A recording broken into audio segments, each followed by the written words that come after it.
This is the future, supercar buyers. If this is how it's to be, bring it on. The first and only BMW supercar was the mighty M1. But it built that back in the 1970s. What on earth has it been doing in the meantime? Sitting back while Audi wins over a lucrative new set of customers with the R8, that's what.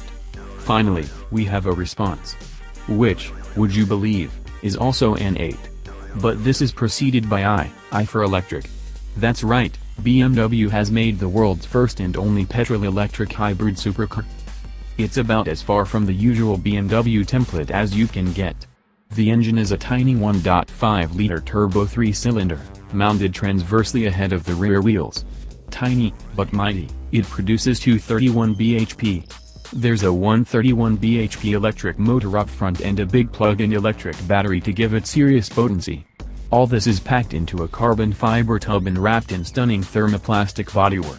It looks like a concept car that's escaped from the motor show stage. Radical? You bet.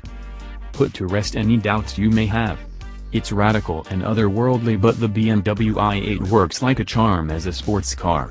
You'd almost never believe it was an eco-chomping hybrid, doing an amazing impression of a 340 bhp straight 6 rather than a little turbo triple. Although synthesized, the noise is surprisingly convincing.